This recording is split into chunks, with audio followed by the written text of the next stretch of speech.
Good evening. I'd like to welcome those in the chamber as well as those that are joining us online. This is Tuesday, October 10th at 6 p.m. This is the Board of Commissioners. I'm Commissioner Gage Ford. I'll be conducting this evening. With me is Commissioner Sharon Bolos to my left, Commissioner Jim Harvey to my right. The purpose of this meeting is a public meeting to hear arguments for and against the proposed jail bond. And we're going to start those discussions in just a couple minutes. Shelley, are we online with Zoom? I wanted to make sure that we're up and going that way. Recording in progress. All right, that's the go-ahead. So with that, we now have a green light. I would request a motion to adjourn our public meeting and reconvene as a public hearing. So move. Second. All those in favor say aye. Aye. Aye, motion carries. We're now in a public hearing. Purpose of that hearing is regarding the issuance of not more than 98 million of general obligation bonds, and B, the potential economic impact that the improvements, facilities, or properties to be financed in whole or in part with proceeds of said bonds will have on the private sector. We have as our presenter this afternoon, or this evening, our own Sheriff Arbon will give the initial floor conversation. Let me just make sure everybody's aware of the protocol. We tend to follow state law in these hearings, and what state law requires is that there is a for affirmative proposal, and then there will be a negative proposal, but from what I understand, there was none that were submitted, so we'll go right into public comments at that point in time. And I'll discuss public comments that go. So Sheriff Arbon will give the floor. With that, since we did not receive any negative proposals, that will be left out of the discussion tonight. Sheriff Arbon, go ahead. Thank you, Chairman, Commission. Thank you so much for your time. I want to first express my gratitude for all the work that's gone into this bond proposal. Chief Reese and I have spent close to, if not a little more than 3.5 years to make sure that we get this right.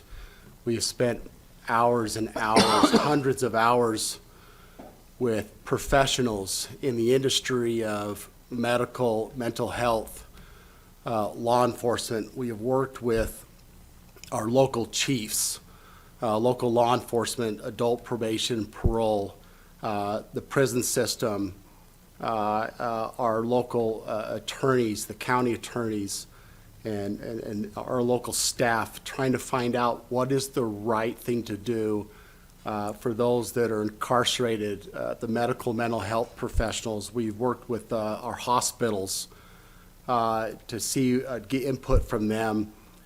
We've been through several different plans, concept plans, to see exactly what we should be doing. We've settled on some and figured later that this is not the right plan. We thought this is the right cost, and then found out later this is not the right cost. It's too much. And we've gone through data. We've went through feasibility study and found out that we had the data wrong, and it was frustrating. And we went back. We went through the court system and extracted more data. We looked at our data and said, you know, we can do better than this. And finally, we felt that we had the right thing in the right plans. And tonight, we are presenting this in the information. Chief Reese and I will be presenting this information to you. Thank you again. I also want to express my gratitude and appreciation for all the elected officials in the county, from the county level, state level, and also the city local levels. They've been a great support, and also the directors and other leaders within the county. They've been a great help. It's been difficult, challenging, and tough. It's been emotional in some levels, but this is good information, and I look forward to sharing it. And with that, I will move forward. There's a quote on the screen I'd like to read. It says, "We have a goal to help teach these individuals to be self-sufficient and contribute to society in a positive way. With our current facilities, we are unable to do that to the extent that we hope to. So why the expansion? As you know, as sheriff, I have one major priority is public safety. Public safety is the first biggest priority. Second one is proper custodial care. Decrease operational costs, as I'll explain that here, and also we want to reduce recidivism, which most people, we want to reduce the reoffenders. So when you look at the county, and we want to start with the baseline to understand the purpose of the expansion. 12th Street facility was built in the year 2000. It is an 888 bed facility, and when it was built, it had 6 medical cells at the time. When this plan was conceptualized, that was the needs at the time. And at the time, there was just under 200,000 residents in Weber County. Since then, a lot has changed, and what has changed was not foreseen. At the time, there was no opioid epidemic, and there was not a mental health crisis, which came later. JRI was not seen, and these things have a large impact on our residents. Population now is close to 270,000. That is a 35% increase in our population. Right now, we have 12,000 average bookings per year. And just knowledge, before COVID, we were close to 16,000 bookings per year. Also, I'll look back to our the other facility, the old jail that's downtown. As you look in this picture on the upper right is the old Lanier section. This was built in 1983. It had 120 beds. Right now, and if we were still operating, it's very staff intensive. If we were to be using that today for about 30 to 40 inmates per level, it would take up to 5 of our staff to supervise those inmates. Right, it's very high cost to maintain right now to operate this entire facility. Just on the maintenance side of it, it's about $150,000 a year to keep maintenance costs up. Just a preview, we still, to operate the heating and air conditioning, we still use manual valves to operate that thing. To renovate that, to get that up and going, would be in the millions to get that heating and air conditioning updated. And in there, it's not PREA compliant. PREA compliant is the Prisoner Rape Elimination Act. There's a lot of box corners. It's boxy, you can't see, and we'd have to update that to make that functionally today.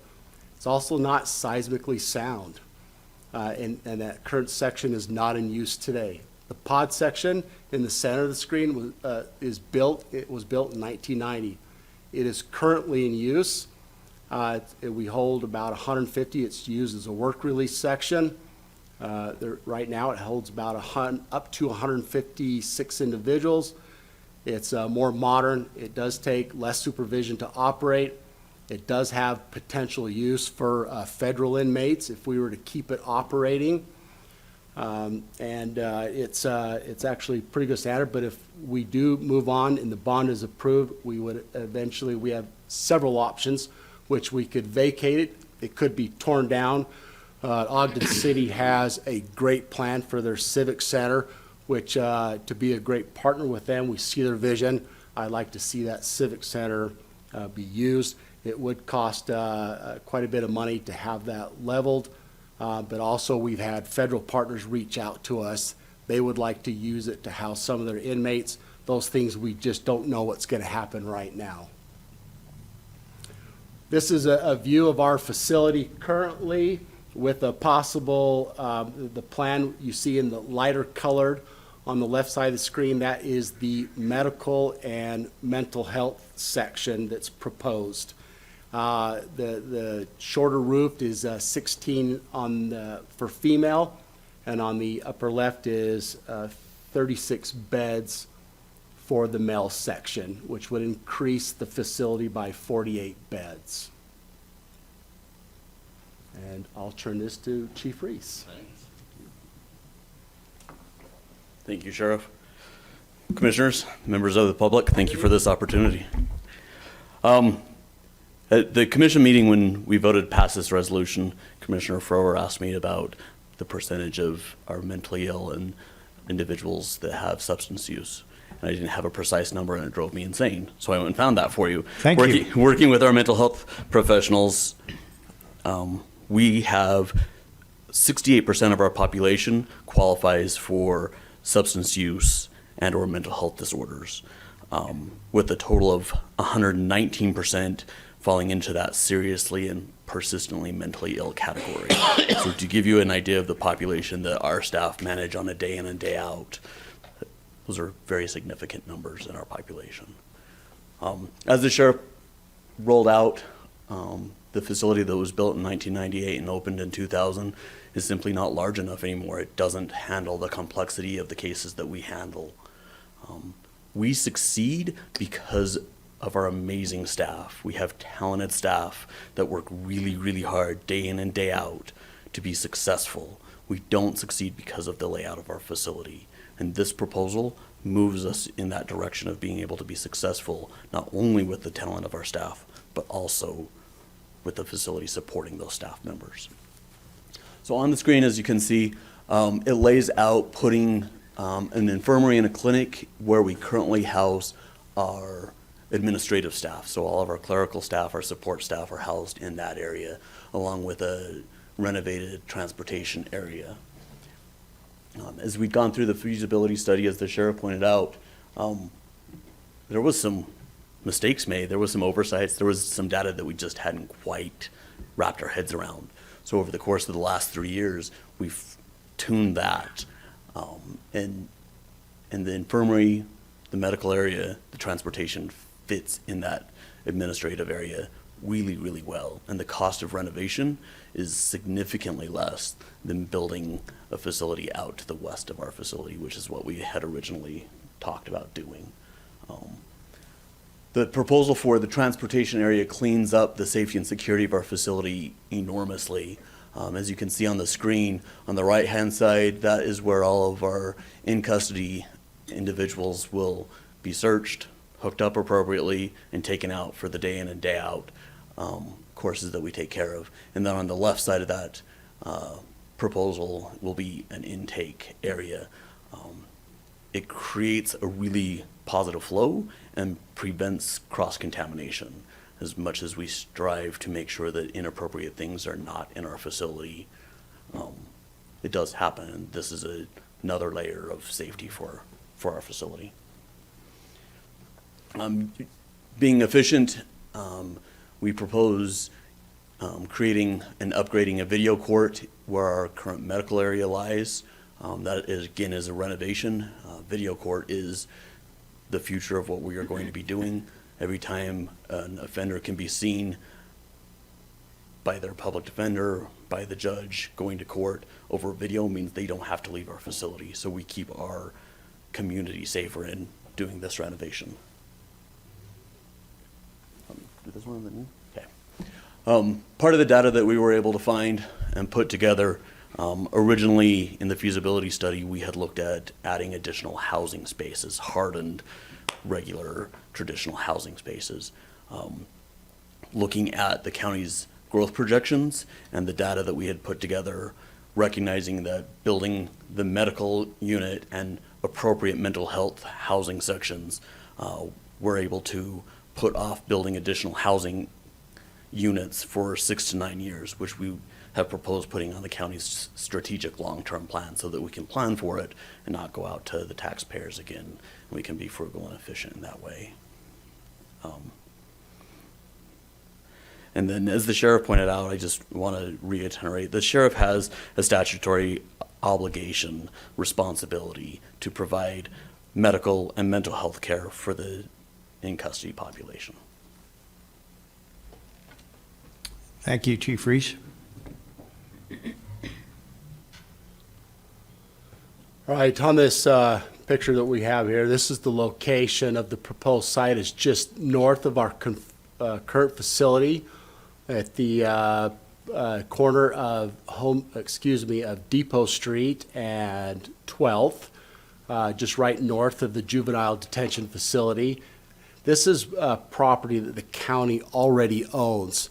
In our proposal, we are not purchasing any additional property to make this work, which is in some sense a cost savings to the county. This is a footprint of what it would be. One of the things that we looked at, trying to analyze and determine how is this going to work, we looked at, earlier I talked about how can we save money and not just build anything that we wanted. One of the things that plans that we came across was, in the previous concept plans was to be 2 facilities on this site. The problem was we didn't have enough parking. And if we did 2 facilities, we would have had to gone up with parking. But parking stalls on a terrace level was $40,000 per stall, whereas if we on main level, it was only $14,000 per stall. Those costs are just too much to the county, too much to the residents. And so this is why the cost savings in our plan, you can see on the slide there, is by going to this multi-level, we are reducing the supervision of staff. We're saving an average of $150,000 per year by going to this multi-level. And again, we're saving money by reducing or by not purchasing any property. This is a picture of the multi-level building with the 4 levels. The first level here that you see is composed of the release program and the female housing on the main level with public lobbies and access to the pretrial and reentry programs and release services. The second level, this is a diagram to show you how the supervision is needed less, where it's kind of a dorm style setting, where it's not where you see in pictures of where it's like a hard facility where there's blocked rooms. It's more of an open view. This facility will add approximately 224 beds. Overall, this is close to 300 beds that will add to the overall facility, the Weber County Justice Center. The second floor will be the male housing.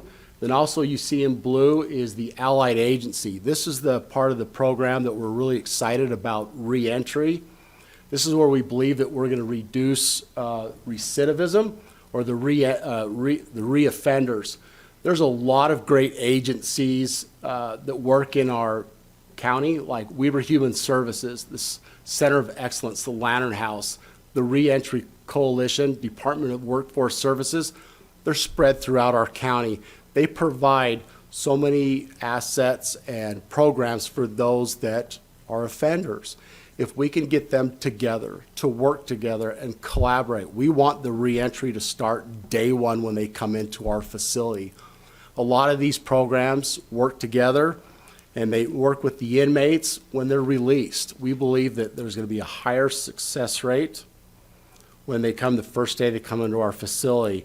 A lot of these inmates, when they are sentenced, if they're 30 days, if they're 60 days, 126 months or a year, their programs don't start until after released. This is not a recipe for success.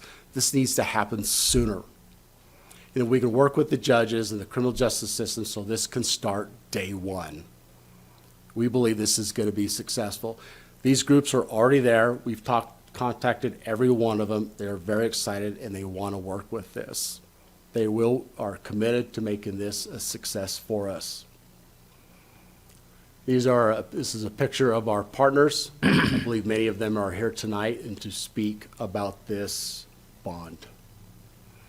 The third floor, as you can see, is vacant. This is for future expansion. We believe building now. This is a shell because we believe this program and this plan will expand in the future for greater success. Earlier I talked about this has been a 3.5 year plan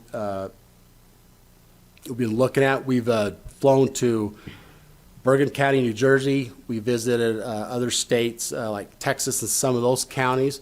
This program of reentry is something we're not just creating just as a whim. These are successful programs that have been working successfully all over the place. This is what we want to mirror, and we have seen success. We have the data to show this, and it will work very well for our county. The fourth floor will be the Sheriff's Administration, support staff, and patrol, and this is as a result of the renovation of our office. This is where we'll be moving to. And finally, our last slide, the cost of the bond to each household. A property owner is $4.51 based on the average value of $468,000. And the business will be $8.20 per month. That concludes my presentation. Thank you, Sheriff. Thank you. That conclude Chief Reese's presentation as well. Yes. So before we come back to commission, I have one question for you. There may be others. So of your 800 and some odd inmates you have currently, how many actually came from Weber County versus other counties or across the state? I know Chief Reese answered Over 90%. 90%. Yes. And I appreciate Chief Reese bringing back the information on where we face with mental illness and other drug-related issues. That's a fairly significant number as well. Okay. And I think you understand why I asked for that number of the residents. So with that, I'll bring it back to commission for comments or questions. Commissioner Bolos is in your portfolio. Yeah, I would love to add just a couple of things. One thing the sheriff mentioned about the collaboration of outside providers in the community that I think is really important to understand is he spoke about the potential of expanding the housing in the next 6 to 9 years. And part of the discussion of putting off that pod expansion, as we called it, which is additional beds, part of the delay for that is to see if we even need an expansion in 6 to 9 years, because this model has been successful in other communities, and because of that, we may not need additional housing for additional inmates as our population grows. If we can help these individuals and collaborate as a community to help them as they re-enter our communities. Anything else? Not now, maybe later. You'll have opportunity. Commissioner Harvey. Thank you for your presentation. It was very thorough. I respect the fact of all the other pathways that were ventured down. Sometimes you have to go down another path to find out you need to come back and go down this path. So there were several times you'd go down a road and it only led to something that wasn't sustainable. So you came back and you went down again. And I respect all those different things. You've been very, very thorough. You with your staff. It's been interesting to watch how things have moved around. It's I think there was I want to throw this in, but I'm glad we still have property out there that's when you talk about a justice center in that whole corrections area. So everything is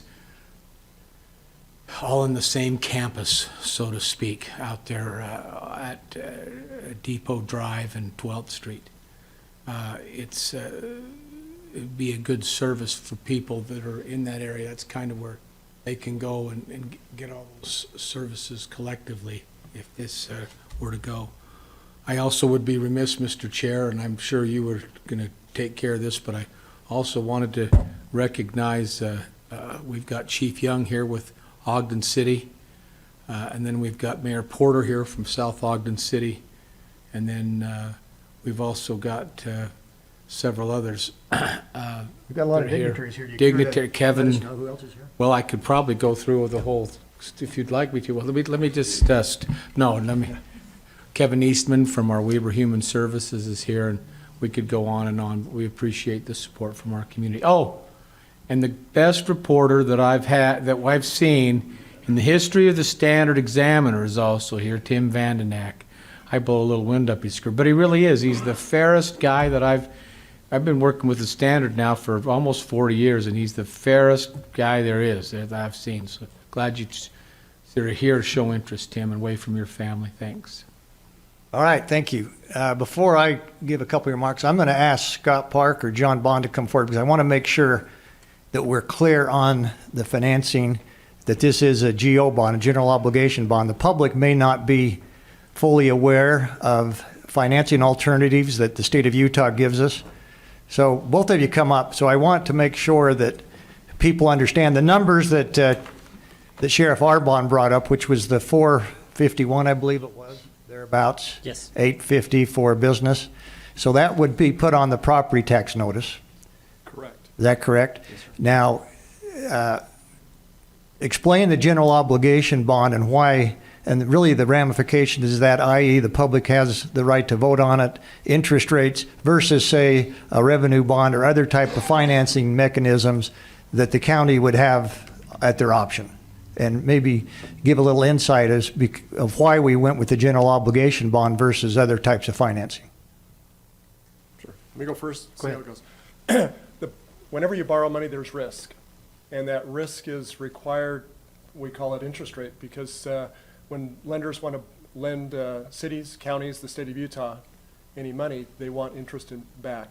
What we've done over the last several years is put the county into a very strong financial position so that if and when we have to borrow money, we can go out to the market, the bond market, and borrow at the lowest interest rate possible, which means that people that are lending that money don't see us as a high risk. Thus they're willing to lend us at a lower interest rate. What we've done over the last several years is we initially, in 2013, we were going through a library bond. It was a significant bonding at that time. Fitch rating agency provided us a AAA bond rating, which puts us kind of as if you had your own personal credit score, it put it about 850, which is about as high as you can get. It is as high as you can get. We were one of 72 counties at the time out of 3,000 in the nation that had received that bond rating from Fitch. And what bondholders do is they look at that rating and say, what is the risk? Well, we are very low risk, and so they are willing to lend us at a very low interest rate, or the lowest interest rate available in the market. So it's a key part of when we go out and borrow money is that we put ourselves in a strong position to borrow and cause the least amount of interest to be there.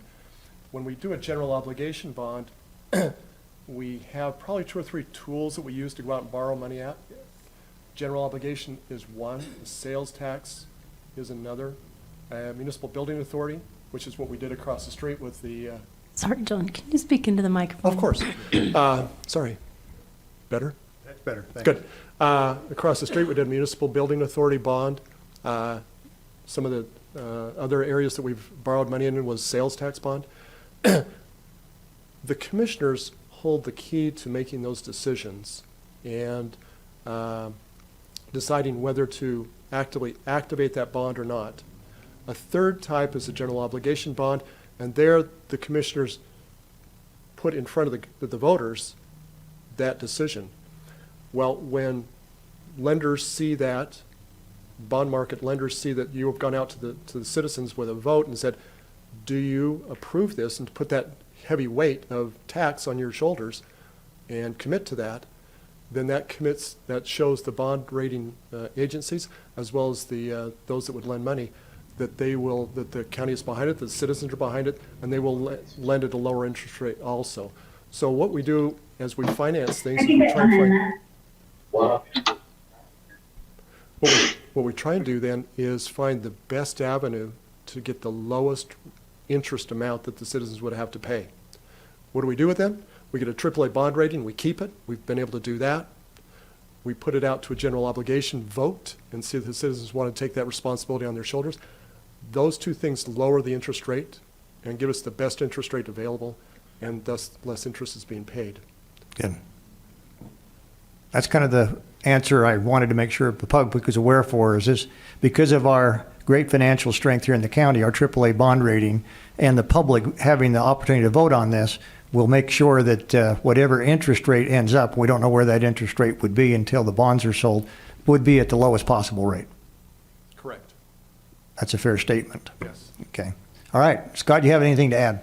I was just going to say, the commissioners could have gone out on their own and issued that municipal building authority Right. or a sales tax bond and just raised taxes to do that.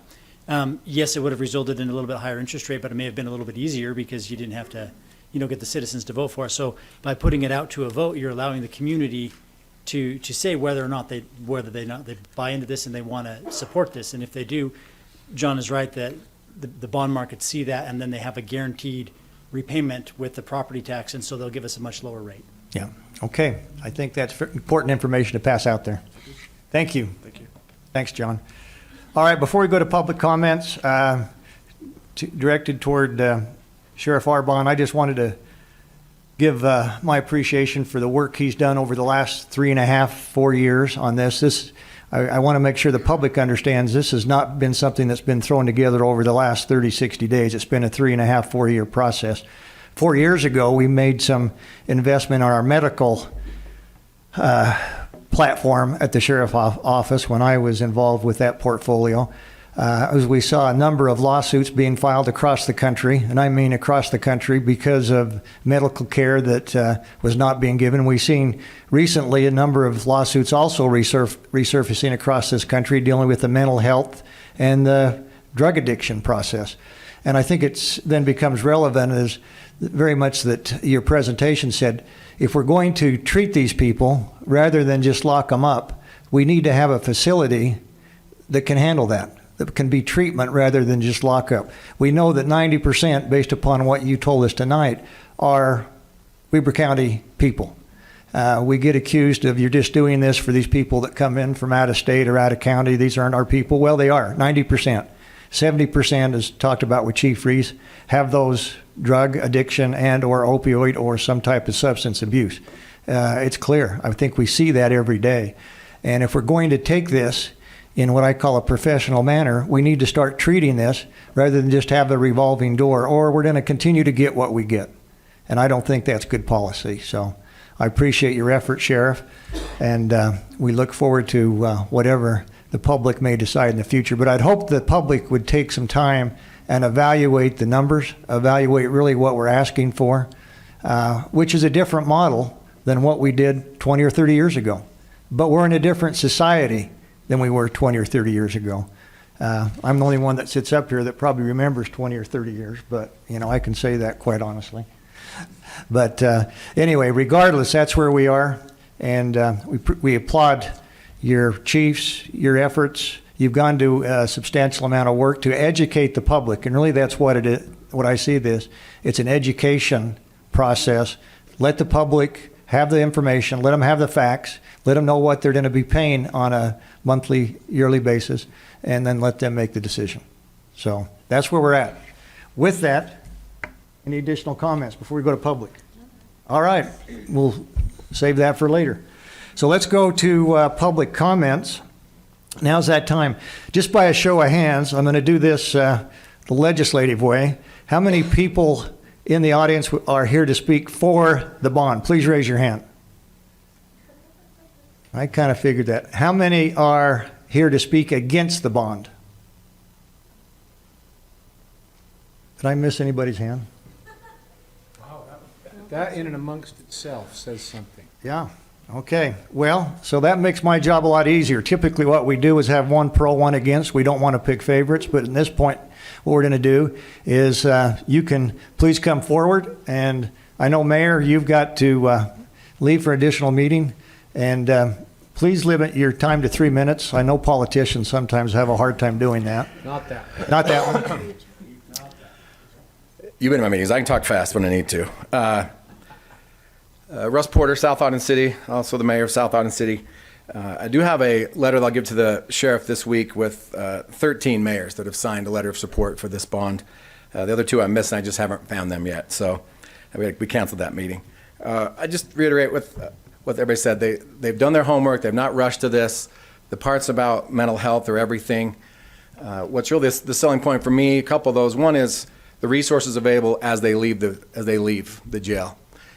Hear from my South Ogden police officers about just arresting the same people over and over again. And they take them down, they get out, and they go back. And we can't stop all that, but we can sure stop a lot. And so all for this expansion, the thought that's gone into it, the flow, the increased resources for those as they leave incarceration. And 451, I'm looking forward to, that's going to cost me 2 donuts a month.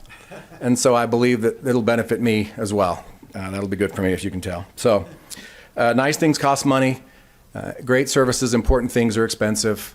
And yes, this costs a lot of money, but what it means for our county, it'll be repaid many, many times over. So definitely in favor of it. And I speak for most of the mayors that are also, that I've talked to that are in favor of it and have signed. So thank you. Thank you, Mayor. Next, come on up, Chief. Looks like you're next. Appreciate you being here with us. It's my pleasure. I appreciate you having me. As Chief of Police in Ogden, Weber County resident, nearly lifetime now, I do want to also just say on behalf of the police chiefs, we are in support of this bond. And we did pull the police chiefs and police leaders in Weber County, and we did sign a letter for the sheriff's office in support of the expansion of the jail facilities. I've been here 30 years now as a police officer, so I booked people in 3 different places in Weber County jails over the years. What I like about this project and what I like about our partnership with the sheriff's office, this is a very progressive sheriff's office and a very progressive sheriff. He's looking to solve problems, not just put a Band-Aid on them, and he's looking to technology, and he's looking to the latest and greatest interventions and innovations to make us a better community. And the reentry team has developed already a great relationship with our homeless service advocates and the ability to get people not just back out on the street, back somewhere they can be supported. And just one other thing I'd like to say, it's important to understand, people say, well, a lot of folks are out there needing drug treatment, that are needing mental health and medical care. Some people just can't be treated in normal facilities. They have to be in the jail. And our medical providers are coming to us saying, stop bringing us people who are so violent, so dangerous, and so out of control. They need to be able to, they need to be locked up, and you're bringing them to our emergency room, and you're putting us at risk day after day after day, and they're scared to death. So this really is critical for the safety of a lot of people in our community, and again, I applaud the sheriff, I applaud Chief Reese, they've done a great job on this, so thank you, Commissioners. Thank you, Chief.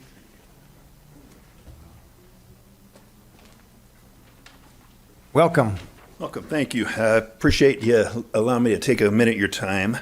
My name is Andrew McCann. I'm the Adult Probation and Parole Chief for the Northern Region. Weber County is part of my service area. I appreciate what Chief Young just said about treating people. I echo that. We struggle with finding good places to treat people, and I'm grateful for Sheriff's insight and forethought on this. I'm here to to voice my support for the Weber Justice Center bond. The bond will enable the Sheriff's Department to better serve our community by creating more opportunities for this community's justice-involved persons. The proposal creates a dedicated space for those with mental health issues, a population that is oftentimes underserved and marginalized. The bond also creates a better place to manage the medical issues within the jail. This proposal create some wonderful space for reentry, something that adult probation and parole is keenly interested in, as we serve nearly 4,000 probationers and parolees in my region alone. By enhancing release efforts, release preparation, and work release opportunities, we better prepare our justice-involved population for reentry into the community and increase the likelihood of their success exponentially. As lives are improved through these reentry efforts, community safety is definitely enhanced. I'm grateful for Sheriff Arbin and his team's forward thinking to create opportunities for the people of Weber County, and I support the Weber County Justice Center bond. Thank you. Thank you for being with us tonight. Commissioners, thank you for the opportunity. I just want to take this to a personal place. The first thing is my daughter works in a BHU, and I will tell you that she is attacked a lot by people that should be in a jail facility rather than in a hospital facility. And secondly, I would dare to bet that the majority of our citizens know someone or have a family member who are mentally ill or addicted to drugs. Sorry. When you lose someone to drugs, it impacts you forever. My grandson lost his dad 7 years ago, and we're still dealing with the impact today. So I support this full-heartedly, and I thank the sheriff. Thanks, Shelley. Please come up. Welcome. Mr. Kerry Wayne? Wayne, Mary Slaterville, good to see you all again. On a positive note, I really like that. Okay. I have so much respect for Sheriff Arbonne. He's the only public servant I know of that's trying to put himself out of business. He's wonderful. And I think that the efforts he's making to change law enforcement, change incarceration. A small note, 2 weeks ago, I have this guilty pleasure. 10 years ago, the Standard Examiner used to publish the mug shots, and I was obsessed with watching them and stuff. And so I got to see the people who were coming in and out of the jail every 7 to 10 days. And 2 weeks ago, I was up at Grounds for Coffee. I'd been in a meeting. And I'll be darned if I didn't see the gentleman who came every 7 to 10 days to the jail. And he's still walking the streets. And he was always in for public intoxication. I gave him probably twice what I'm going to give for this bond to get him a cup of coffee. But I mean, again, when we talk about addiction, I had 2 daughters who were involved in addiction. One didn't turn out so well. I lost her. The other daughter went to jail, received no services because it was federal, because they had a law that says you can't give them any education, you can't give them anything. And so she got out, went to school. She's now a clinical director for a rehabilitation center for Native Americans. It can change if the right people get involved. And I think that if we can take, and again, I believe him when he says that these programs are proven programs. Because again, I've kind of bug dogged in the city about, hey, let's do something. Let's get a command center for the homeless. I said, you got empty buildings. Let's put them in there. Get all these people working together so they don't have to go from one end of town to the other.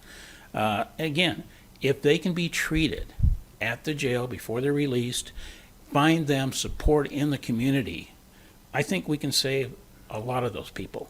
And these people are important to you because they're Weber County, 90% of them are Weber County residents. And I live in that area. And I know there was people who were always panicked down in Salt Lake about the Decker Park facility. And I think, like I said, there's been no change for me that the jail's been there. I think that's, like I said, it speaks to the quality of care that the inmates get. Not all of them want to leave, but again, I strongly support this bond, and I hope that, again, the community will get behind it and give the sheriff the tools he needs. So thank you very much. Thank you for being with us, Kerry. Welcome. Thank you. Thank you for this opportunity to speak. My name's Teresa Bramwell, and I was born and raised in Ogden. I still own a few properties in Weber County. And I can tell you right now that I am, in fact, Weber County's largest crime victim. I own a property on 25th and Monroe, between the apartments that are on the north side of the street and the Family Dollar that's in the middle of the block across from James Madison Elementary. And I am a crime victim every single day, and I have been for years. My house has been burned twice. Topper Bakery burned down next door to me. I have dealt with probably 1,000 homeless people that are addicted to drugs, on drugs, shooting up drugs, passed out, everything you can possibly imagine. I've dealt with every single bit of it. I'm tired of dealing with it.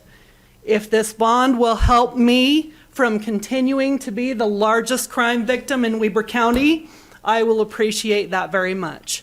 But I do know that the problems are absolutely drugs, absolutely mental illness, and absolutely homelessness. And those people are being left out on the street. I've seen the same people over and over and over and over again. They keep stealing my stuff to go and buy drugs. I'm tired of it. I hope this fixes it, and I support this, and I hope this fixes the problem. Thank you. Thank you for being with us. Next.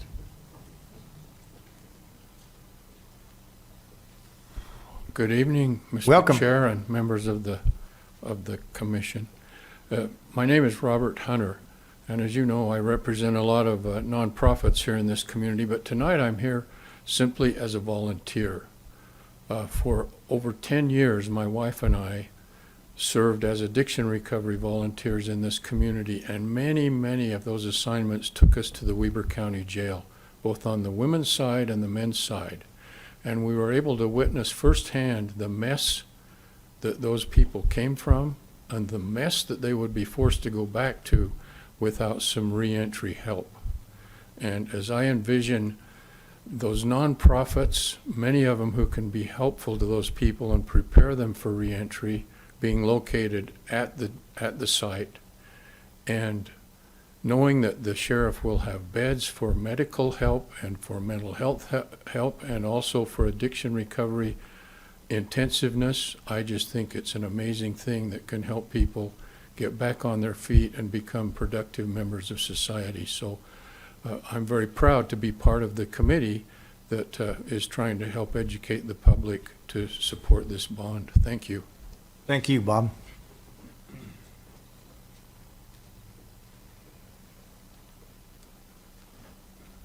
Good evening, Commissioners. Welcome.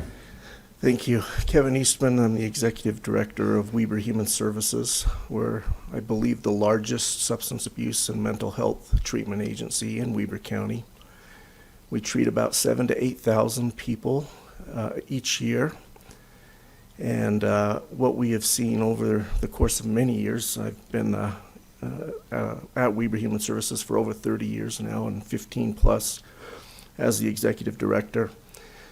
What we see over all these years is that as we continue to add transitions into treatment of mental health and substance addicted individuals, that treatment gets better and better. We recently acquired some apartments. When we step a person that has a substance addiction from a group home setting through treatment into an apartment program that's subsidized by our services and by our treatment, and then finally back in reintegrated into the community, we have a much higher success rate.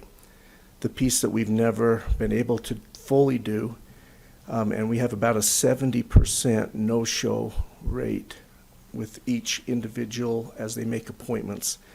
It's very hard to engage a seriously mentally ill individual and a substance addicted individual. It's hard to engage them in treatment.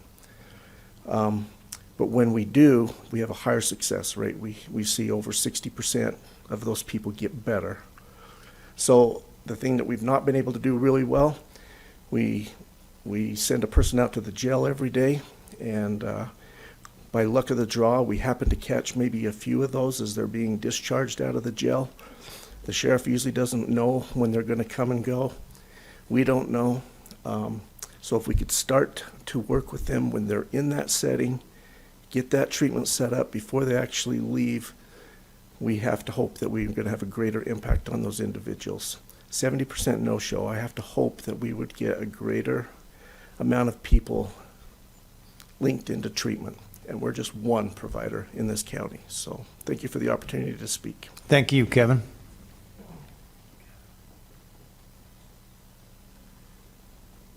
Hello, my name is Troy. Good evening. Maya. I'm a citizen of North Ogden. My brother stole an ambulance in North Ogden, or I guess in Ogden, a couple years back. It was all over the news. But he did that because he was on drugs, and he's been in and out of jail, I don't even know how many times. Just got out of prison for the second time. And that's only a matter of time before he goes back. He needs help, and him sitting in jail doesn't help him.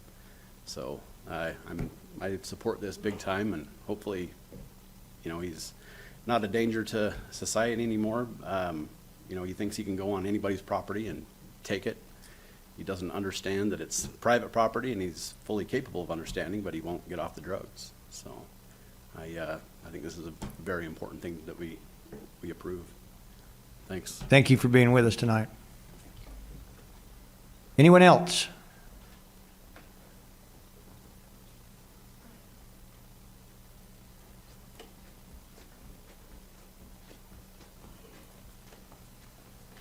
Good evening. Good evening. Thank you, Commissioners. My name is Laura Warburton, and I am from Ogden Valley, and I am the head of and founder of Live Hannah's Hope. I am so over the top thrilled with this bond. For the price of a bagel and some hot chocolate, every month, once a month. I think I can give that up for this amazing program, and I'll tell you why. For 9 years now, for 10 years since my daughter died, I have looked for places that I could go ahead and do this kind of emotional resilience training. I've watched different organizations try to come in and make that happen. It's really difficult to find space, difficult for me as a nonprofit director to justify spending money on anything but literal programs. And so now I can have a place to go teach really very good, effective programs to people to keep them off the streets. I've worked in child homelessness. I've worked at the state with, I want to say, Representative Frower, but now Commissioner Frower. We've done a lot of work for homeless youth, for homelessness, and I just think this is the most amazing program. So I am very grateful for all of your support, and I'm very grateful to Sheriff Arbonne and his whole crew. I am not an accountant. I am not qualified. I can look at things and I can say, okay, this makes sense to me. This is smart taxes. You know, we're allowed to spend money. We're supposed to tax. This is a group. This is what we do. This is a social agreement. But what I do know is people. And we have an incredible team sitting behind us here. Incredible team of people who want to help, and that's all they want to do. I don't find ego involved. I just see people wanting to help people that are educated around it, finding results, finding solutions, putting it down. So for all of you that are listening, please support this. Please support this. It's so little for such a powerful program. So thank you for your time. Thanks, Laura. Appreciate that.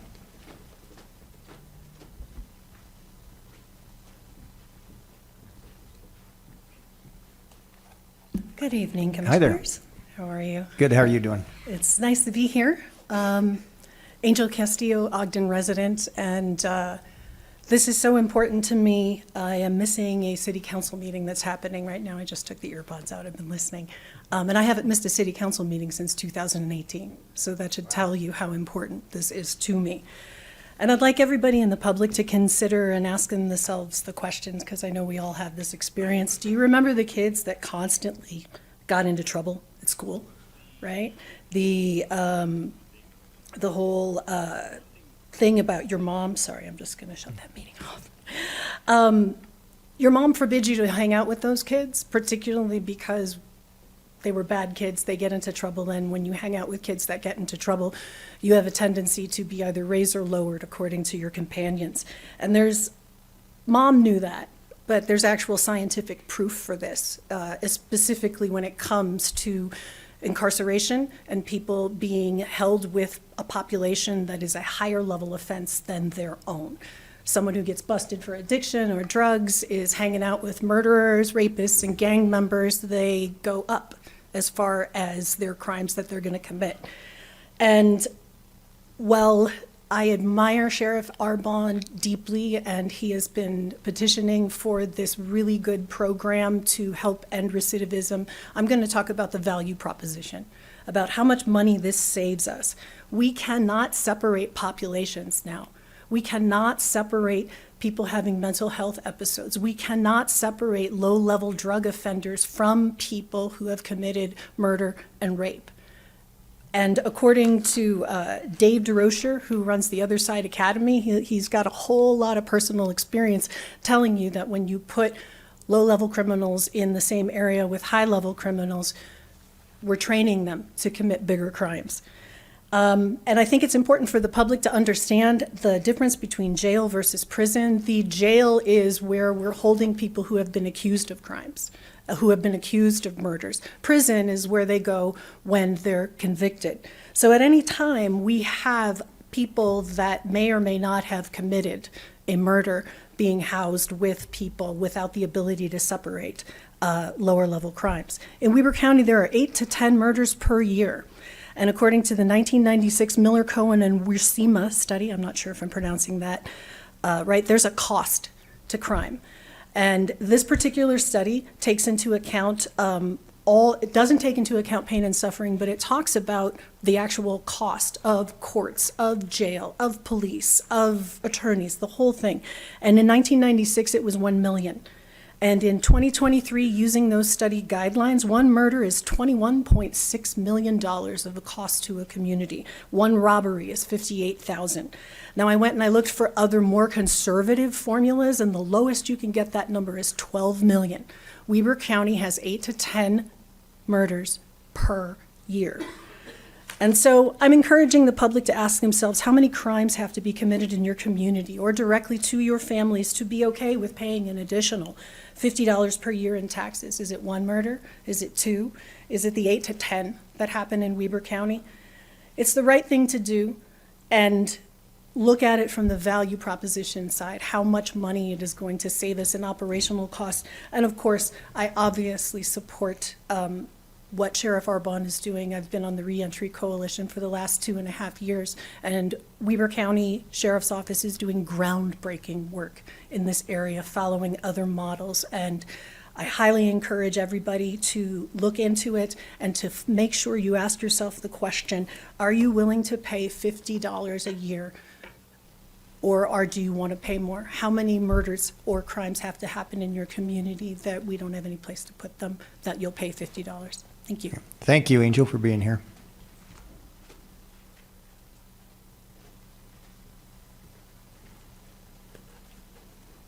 Good evening. Good evening. Thank you for the opportunity to speak. My name is Jill Coford. I'm an Ogden City resident. I'm going to take a little different tack. First, I want to start by saying I very much support Sheriff Arbonne and this bond. And that's not an easy thing for me to say, for the simple fact that property taxes are on an unsustainable trajectory in this state. And we have 78 different taxing entities across the state this year that will take a tax increase. Now that's down from last year, was 90 last year, but typically on average it's about 60. So for $4.51 a month, my ask of the commission is, can we cut that in other places so that maybe it's a net $2 or a net zero to our taxpayers? And I know that's a heavy ask with the way the economy is, with the increases in salaries, in benefits, and all of that kind of thing. But I would hope that as a commission that we could just look at that and see if we can help reduce that burden on our taxpayers at some level. I've been impressed at watching the sheriff go through this process. I met with him over a year ago, and it was a much larger ask for his bond. So I know he's done the work. And I also know that this is the proper use of government. Public safety should be one of our #1 things that we're funding. So if there are other ways that we can cut in the county, I would hope that maybe you would look at that. Thank you for your time. Thank you for being here. You may want to attend our public hearing when we talk about the budget, Jill. All right, anyone else? Now's your opportunity. Commissioner, I actually have something. Oh, go ahead. We got one other person. Go ahead. Sorry, Louis Decker. Most of you know me. I'm in a citizen capacity tonight, but I just want to speak about something that the Sheriff and Chief Reese pointed on. In their presentation, they pointed on maintenance. I just hope the public realizes that the jail itself has a lot of maintenance that goes to it. I can speak firsthand. I'm one of the 4 assigned to the jail and the Kiesel facility. There's oftentimes an inside joke with these two sitting behind me about Home Depot. As one of the maintenance personnel, the Kiesel facility is a great building, but Chief Reese knows my gripe of it's old, it's outdated, it's tired, it's ready to be put to bed. I would hope the public would support Sheriff Arbonne. I've seen his vision. I'm one that supports it. I would hope other employees that are there would support it as well. It's going to make it easier on everybody. There's some new technologies and some new mechanical systems that are out there that, you know, the administrative team is seeing. They know where maintenance wants to go with stuff too to make it easier on everybody. So thank you, and hope everybody supports it. Thank you for being here. Anyone else in the chamber that would like to speak? Chris? If you don't mind, I would actually like to make some comments in my individual capacity. I can go up to the podium if you want. Or No, if you, you're good. okay. And mine is more Christopher Crockett, Manaway, Utah, is to just state some factual information that I have learned in researching this issue, and I'll make it real quick. The sheriff does indeed have a statutory obligation to provide adequate, to provide for the needs of those that are charged to be within his custody, but it is also a constitutional requirement that is protected by the United States Constitution and also the Constitution of the state of Utah. Another fact that I have learned is that the majority of people who are incarcerated in the Weber County Jail will reenter society within a year of being incarcerated. Another fact that I have learned is that nearly half of all inmates have an underlying mental health condition, disproportionately higher than when compared to the general population. Another fact is research has shown that inadequate access to community resources is linked to reoffense and committing crime again once released. Another fact is that correctional facilities across the country, both state and federal, are adopting this model of putting their focus towards mental health issues and providing mental health treatment, and also preparing plans for reentry for individuals who are incarcerated. Research also shows that putting resources towards these things will increase capacity because you're reducing recidivism, the likelihood that someone will reoffend. And also another fact that I'd end with is today is World Mental Health Day. And I just find that to be interesting. It goes along with the very topic that we are discussing. So those are my comments. Thank you for those comments. Appreciate that. Anyone else in the chamber? Now's your last opportunity. Shelley, anyone online? Okay. Looks like we're back to the commission. Commissioners, come back to you for final remarks. Commissioner Bolos? The sheriff and others have touched on some of these things, but I'll just talk about the things that are important to me. And I just joined this process 9 months ago, and I've learned a lot about what it means for individuals to leave into a community where they don't have the tools that they need to succeed. And that's through my association with the sheriff and his office, and also other parts of my portfolio. I've learned how important that is, and how impactful it is to be released into society without the tools you need. And I think that's why we see these individuals reoffend. And Angel talked about those you associate with, and that's not only in jail but out of jail. And if individuals leave jail and are unable to get the help that they need, they'll likely go right back to the people they know and the people they're comfortable with. And I think that's a big part of this as well.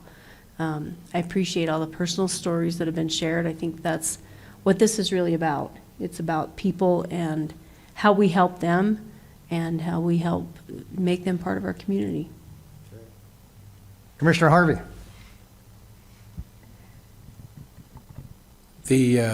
I was impacted a couple